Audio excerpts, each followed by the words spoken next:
What is going on, YouTube world? My name is Ghiman Mckinney, or you can just call me Juice, because that is my nickname. Appreciate you guys for watching this video today. Be sure to smash this like button right about now, as it does help these videos get to the public and my channel to grow overall. Subscribe to the channel if you're new as well. I do post a ton of great sports videos weekly, and almost every single day if I can, and turn on post notifications too, so you do not miss a single one of those videos that I post. It is only right. You guys, the Tennessee Titans stunned the Baltimore Ravens 28-12 in Baltimore, Maryland. The Titans train continues to roll, and man, the Titans, I gotta say, I gotta give it up. I have to give it up. The Titans, they're legit, man. No one wants to play the Titans right now, man. They are legit right now, and I was wrong about this game. I said that the Ravens would win this game by 10 points. I believe this score was going to be 27-17. But again, I was wrong. I got to hold this L. And let's talk about this game. You know, I feel like everyone is focusing on what the Ravens did not do in this game. They're focusing on Lamar Jackson's struggles, the Baltimore Ravens drop passes, the Baltimore Ravens lack of stopping Derrick Henry. And I get all that. I understand the Ravens. They won 12 straight games. They were the most dominant team arguably all year. A lot of people had locked them in as a Super Bowl champion already. But guys, as bad as the Ravens played, I gotta say, in my opinion, I think the Titans just won this game. This was more about good Titans than bad Ravens, in my opinion. I just believe the Tennessee Titans just came into Baltimore and snatched the game away from the Ravens, and I believe they just right off the bat punched them in the mouth, and they just flat out beat them. I also said specifically in my preview video for this game that I think that the Baltimore Ravens are going to come out a little bit flat just because they've been resting their starters for a good almost 3 weeks. I believed that the Tennessee Titans would control that game up until halftime, but I at least thought the Baltimore Ravens would come out at the half and shake off the rust and just dominate, and it never happened. It never happened. That's my takeaway. You know, I thought the Ravens got outcoached. I thought that the Titans dominated the line of scrimmage, and I thought the Titans just flat out punched them in the mouth, like I said. And listen, Derrick Henry, he had 30 carries for 195 yards. And the last 8 games, I'm gonna read you these stats for Derrick Henry. The last 8 games, he's had 188 yards rushing, 159 yards rushing, 149 yards rushing, 103 yards rushing, 86 yards rushing, 211 yards rushing, 182 yards last week, and 185 yards this week, guys. Okay, listen, you can say the Ravens didn't tackle well, they didn't stop Derrick Henry. Well, guys, all year, no one has stopped Derrick Henry. Derrick Henry has been on an absolute tear the last 7 or 8 games. You just can't stop Derrick Henry right now. No one's been able to figure out Derrick Henry. If the Ravens defense and the Patriots defense cannot figure out Derrick Henry, I'm starting to think about who can. I don't think anyone can figure out Derrick Henry.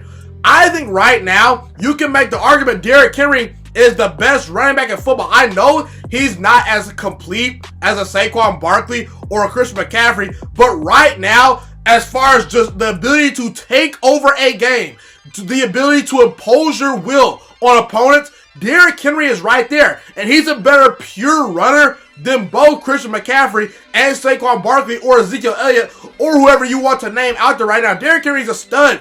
And the Titans continue to just pound him and pound him and pound him until you stop him. And no one's been able to stop him. Derrick Henry is a beast. And listen, Ryan Tannehill, he's been the hottest quarterback in football since arguably week number 7, okay? You know, I'm going to use a baseball analogy here. Right now, Ryan Tannehill, to me, is a hitter in the batter's box that's just not missing fastballs. He's just flat out hot. You know how Barry Bonds in his prime, when he took the steroids, when he was at his peak, you know, he just flat out did not miss fastballs. He didn't miss pitches that were thrown to him. Ryan Tannehill, he just doesn't miss the big plays down the field.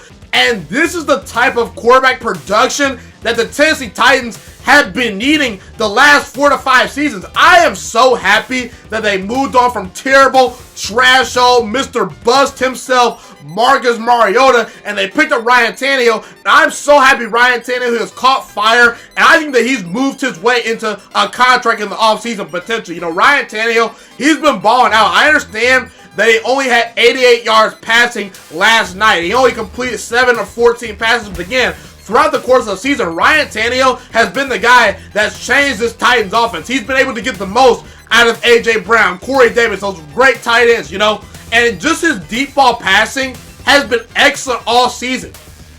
He does not miss too many deep balls down the field. When a guy's open deep down the field, 8 or 9 times out of 10, just the way he's playing right now, I just have the feeling when the ball comes out of Ryan Tannehill's hand that he's probably going to complete that pass. You know, that 45-yard bomb to, I believe, Khalif Raymond. Yes, Khalif Raymond. That was a thing of beauty. He threw that ball with authority. So Ryan Tannehill, he's balling out. He's not turning the football over. I understand that he's not throwing the ball 30, 40 times, so you can say, well, I'm not impressed. But guys, guess what? When you got a running back like Derrick Henry that can run the football 30 to 35 times a game and give you 200 yards on the ground, your quarterback, I don't care if you have a quarterback named Aaron Rodgers.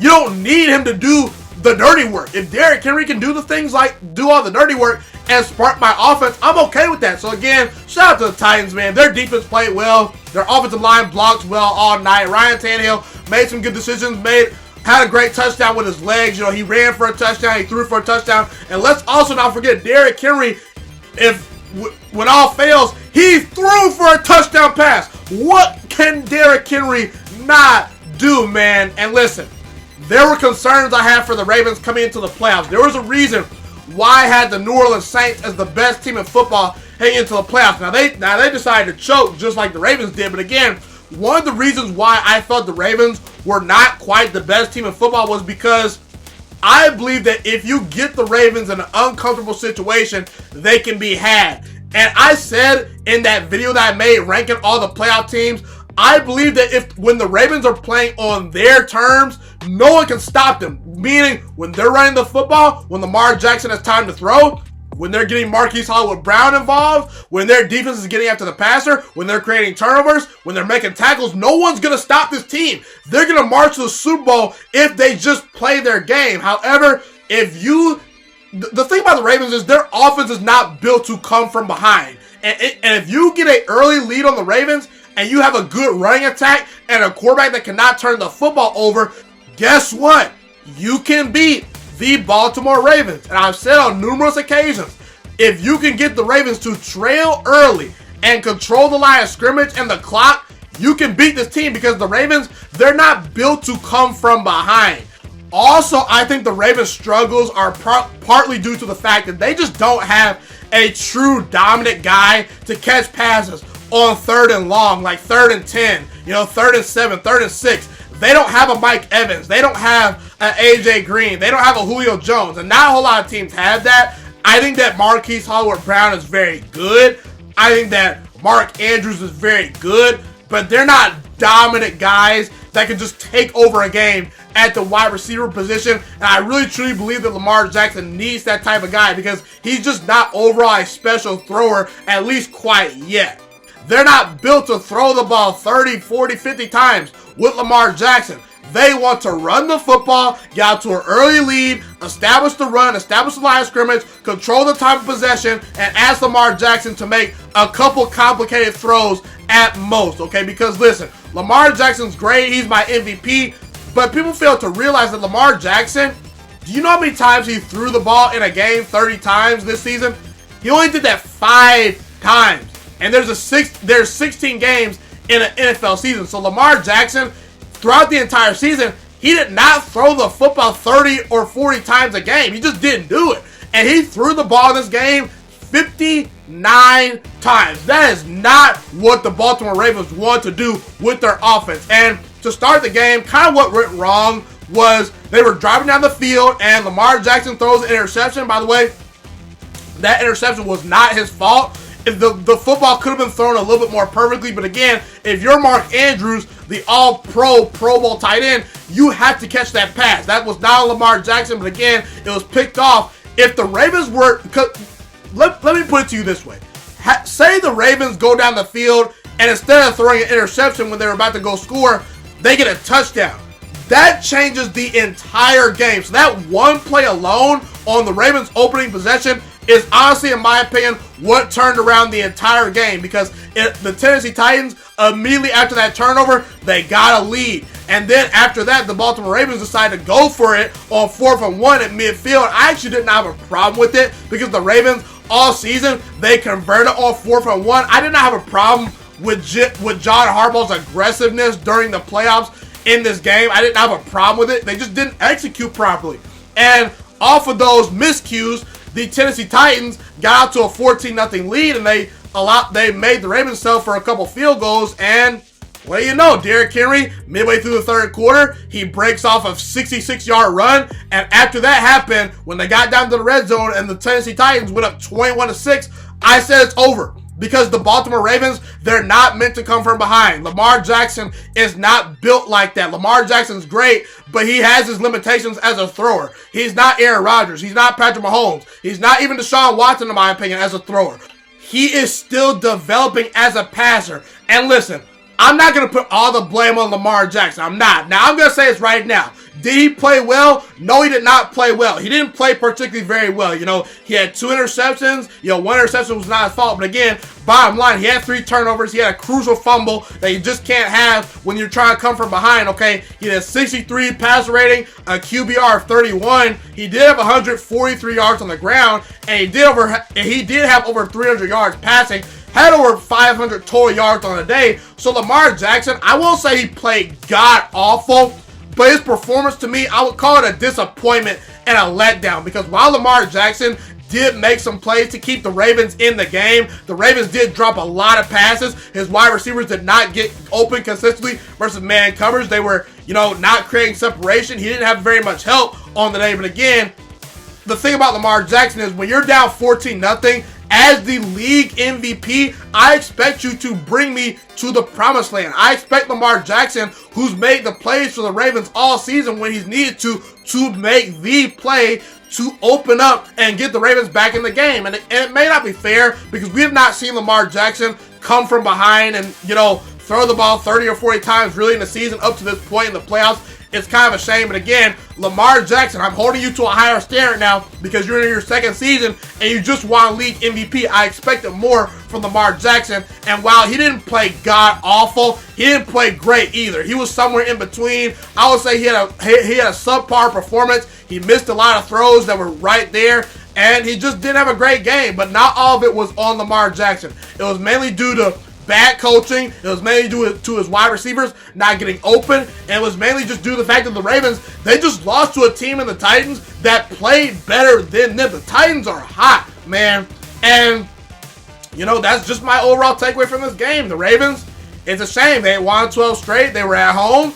But guess what? The Tennessee Titans, they're built to beat a team like the Baltimore Ravens, because when they get up 14-0 on you, they're going to put you away. And the Ravens, they had their opportunity to crawl back into the game.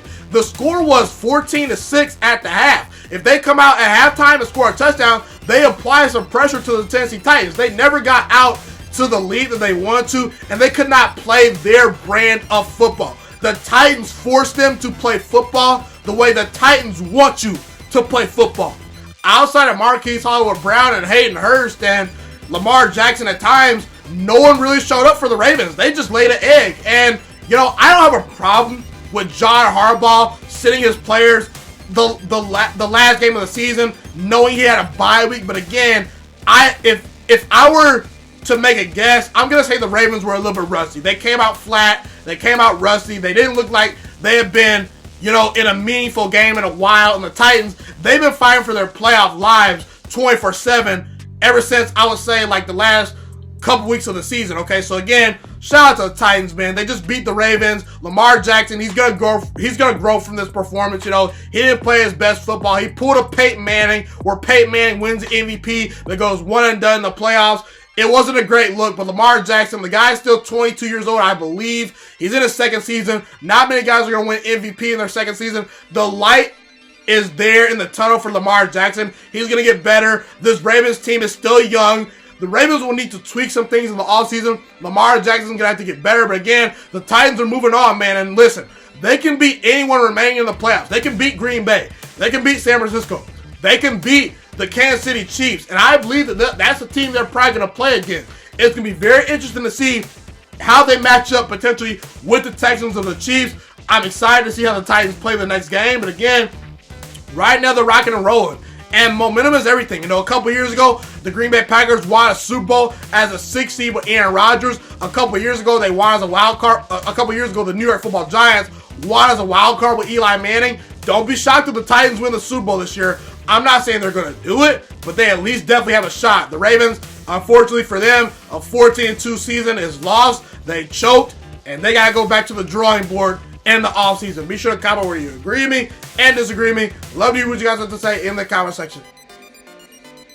Thank you guys so much for tuning into this video today. Be sure to smash this like button right now if you enjoyed this video. Subscribe to my channel if you're new as well. I do post a ton of great sports videos weekly and almost every single day if I can. A fun fact about me is I want to go into the sports broadcasting and media world. I want to become one of the next great sports broadcasters and analysts out in the world. Kind of like Colin Cowherd, Stephen A. Smith, Shannon Sharp. You get the point. Okay, I want to do sports, television, and radio for a full living once I graduate from the University of Toledo, a college in Northern Ohio. I currently am a freshman there right now. So the best thing you guys can do to just help me continue to grow as a young broadcaster is to just share this channel with all your friends, because potentially if this channel really gets somewhere, I want to start my own network, okay? You know, or potentially if it doesn't, you know, or if I fall a little bit short, I want to go into a big time network like ESPN or Fox Sports 1. So the best thing you guys can do to just flat out just help me grow as a broadcaster, help me learn, you know, get other people hip to this channel, you know, just share this channel with all your friends, share this channel on Facebook, share it on Twitter, share it on Instagram, all that good stuff.